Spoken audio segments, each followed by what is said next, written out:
बिस्मिल्लाहिर्रहमानिर्रहीम। बहुत शुक्रिया। देखिए, ऑपोजिशन जो होती है उसका काम क्या होता है? उसका काम होता है हुकूमत की नाअहलियत करना। उसका काम होता है एज अ वॉच डॉग हुकूमत की परफॉर्मेंस को इवेल्युएट करना, सही रास्ता बताना और जो है अवेयरनेस स्प्रेड करना। तो मैं समझता हूं ये जो पीटीएम की तहरीक बनी, हमने इसके अंदर जो है फेजेस के अंदर हम निकले। पहले फेज के अंदर हमने अवाम को बताया कि इस मुल्क के साथ क्या हो रहा है, किस तरह ये जमहूरियत जो है एक अपाहज जमहूरियत है। और हम अपना केस अवाम के पास निकले और अवाम ने रिस्पॉन्ड किया और बड़े अच्छे तरीके से रिस्पॉन्ड किया। अभी मैं आपके इंट्रो में सुन रहा था कि आप कह रहे थे कि वहां इंडिया में जो है वो किसान बड़ी तादाद में निकले। तो यहां भी जो है वो टीचर्स निकले। उन्होंने अपने मफादात के लिए वो आए और उनको डंडे मारे गए, उनके ऊपर जो है वो जुल्म किया गया। फिर हमने देखा कि सरकारी मुलाजमीन निकले अपनी परेशानियों के साथ। फिर उसके बाद अब स्टूडेंट्स कुछ दिन पहले निकले हुए थे, उन पे भी जुल्म हुआ, तशद्दुद हुआ। तो यहाँ ये जो हमारी मीशत है इस मुल्क की, जो कि 6% से लगभग ग्रो कर रही थी 2018 में, ये पहले तो आई 1.9% पे, फिर उसके बाद ये गिर गई -0.4 के ऊपर। अब आईएमएफ कहता है ये 0.5% से ग्रो करेगी और अगले साल 1-1.5% होगी, शायद उससे अगले साल 2% हो। तो इन सब चीजों का क्या मतलब है? इसका ये मतलब है कि आपकी पॉपुलेशन ग्रोथ रेट जो कि 2.5% है, वो है। तो जब जीडीपी आपकी उससे नीचे होगी तो कोई नौकरियां नहीं निकलेंगी, किसी किसी किस्म की एम्प्लॉयमेंट नहीं जनरेट होगी, बल्कि बेरोजगारी फैलेगी। और जो फैल रही है, यही हम अवाम को गाइड कर रहे हैं कि इनके ये बस की बात नहीं है। इनको जो अदारे मिले, बकौल इनके वो कहते हैं बड़ी खस्ता हालत में थे, तो सर लेकिन वो तो इन्होंने इदारों को जहां कह रहे हैं कि खस्ता हालत में थे, इसीलिए ये सूरत हाल आपके दौर में हुई, तो अब उसका खमियाजा भुगत रहे हैं। कह रहे हैं कि जिस किस्म के आईपीपीज के साथ मुआहदे आप करके गए, उसके खमियाजे आज तक भुगत रहे हैं। जिस तरह से मसनूई तरीके से डॉलर आपने रोका और उसके बाद एकदम डॉलर ने जिस तरह से प्रवास पकड़ी, उसके जिम्मेदार आप हैं। कहते हैं हमारे दौर में तो जितना डॉलर बढ़ना तो उसके बाद तो वो स्टेबल है, मतलब वो 152 से 162 के दरमियान वो कह रहे हैं हमारे दौर में तो ये चल रहा है। कहते हैं आपके दौर में आपके अपने शहर फैसलाबाद में लोगों ने बैनर तक लगाए कि मियाँ शहबाज शरीफ साहब हमारे हाल पर रहम कर दें।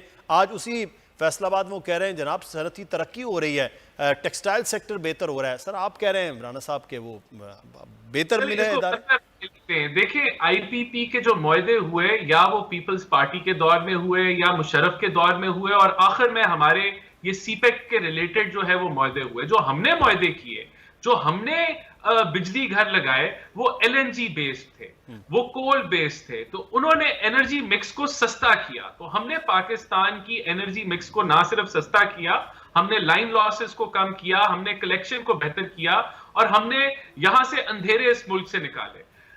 जहां तक डॉलर की बात आ गई, तो देखें हमारे टेन्योर में डॉलर स्टेबल रहा और पहले 3 साल किसी किस्म का ट्रेड बैलेंस के ऊपर प्रेशर नहीं था, या करंट अकाउंट के ऊपर प्रेशर नहीं था। आखिरी 2 साल सीपेक के प्रोजेक्ट्स की भरमार थी, जिसकी वजह से एक मैसिव इंफ्रास्ट्रक्चर डेवलपमेंट हुई पाकिस्तान में। 11,000 मेगावाट के प्लांट्स लग रहे थे, ओवरऑल रोड नेटवर्क बेहतर हो रहा था। तो वो प्रेशर आया आपके करंट अकाउंट डेफिसिट में। लेकिन जो यहां बॉटम लाइन है वो ये है कि आईएमएफ ने 2019 के अंदर जो ग्रोथ प्रोजेक्शन दी थी पाकिस्तान के लिए, वो 6% थी। सही। इसका ये मतलब है कि इंटरनेशनल जो जो अदारे हैं वो 6% पे पाकिस्तान की ग्रोथ को प्रोजेक्ट कर रहे थे। लेकिन क्योंकि ये नाअहल हुकूमत लाई गई, सिलेक्टेड हुकूमत लाई गई, और इसने सही। ओन नहीं अच्छा। किया। लेकिन मुझे ये पता है कि कुछ जो लाहौर के अंदर इन्होंने कार्रवाई की, उनको कोर्ट से रिलीफ मिली हुई थी, और कोर्ट के ऑर्डर्स को हुकूमत ने वायलेट करके जो है वो ज्यादती की और कोर्ट की ज्यूरिसडिक्शन को चैलेंज किया। तो सही। मैं तो समझता हूं अकाउंटेबिलिटी ऑल अक्रॉस होनी चाहिए। लेकिन यहां जो पिछले 2.5 सालों में नजर आया है वो यही नजर आया है कि अकाउंटेबिलिटी की धज्जियां उलाट दी गई हैं। और ये हम नहीं कहते, ये मुख्तलिफ जस्टिसेस की रिपोर्ट्स कहती हैं कि नैब को किस तरीके से यूज किया गया, और इनकी जो एंटी करप्शन की ड्राइव है, वो जहां जहां हमारे जलसे चलते हैं वहां वहां एंटी करप्शन की ड्राइव चलती है। तो इससे तो एक ही चीज साबित होती है कि जहां ऑपोजिशन की एक्टिविटी होती है, उसको रोकने के लिए, उसको मध्यम करने के लिए, ये जो है वहां कार्रवाई, एंटी करप्शन हो या नैब हो, वहां कार्रवाई शुरू कर देती है। तो ये तो पॉलिटिकल विक्टिमाइजेशन के जिम्मे में ही आती है। लेकिन अगर अकाउंटेबिलिटी नजर आती हो ऑल अक्रॉस, ये मेट्रो के ऊपर अकाउंटेबिलिटी करते, ये बिलियन ट्री सुनामी जहां करप्शन की भरी हुई दास्तान है, वहां अकाउंटेबिलिटी करते, जो उनके मावन थे, एडवाइजर थे सीएम के, केपीके के, उनकी ऑडियो लीक हुई, उसके ऊपर अकाउंटेबिलिटी होती, चीनी के ऊपर अकाउंटेबिलिटी होती, आटा चोरी पे होती, मेडिसिन चोरी पे होती, तो लोग शायद मान लेते कि ये अकाउंटी है। अभी तो इन्होंने हमें इल्जामात दिए कि हम मॉडल टाउन के कातिल हैं, लेकिन 2.5 साल से कोई कार्रवाई नहीं हो सकी। प्रोसिक्यूशन इनके पास है, जुडिशरी की अपॉइंटमेंट ये करते हैं, लॉ मिनिस्ट्री इनके पास है। तो ये सारा जो नारा कीचड़ उछालने का है, ये हुकूमत 2.5 साल तो इन्होंने अवाम का पेट ये कीचड़ उछालने से और इल्जामात से निकाल दिया है, इसी से ही चला लिया है। बाकी 2.5 साल भी अगर ये काम करेंगे तो लोग जो है इनके फ्रॉड में नहीं आएंगे अगली दफा, क्योंकि अवाम को। अच्छा राना साहब, ये तो फिर इल्जामात है। हम आगे चलते हैं, थोड़ा सा बात मैं कर लें कि अब तैयारी हुकूमत गिराने की हो रही है या सेनेट इलेक्शन में इलेक्शन लड़ने की हो रही है नून लीग की, पीडीएम की? देखिए, सेनेट के अंदर तो हम मुकम्मल तौर पे पार्टिसिपेट करेंगे और इंशाल्लाह इनको 2/3 मेजॉरिटी सेनेट में नहीं लेने देंगे ऑपोजिशन मिलके।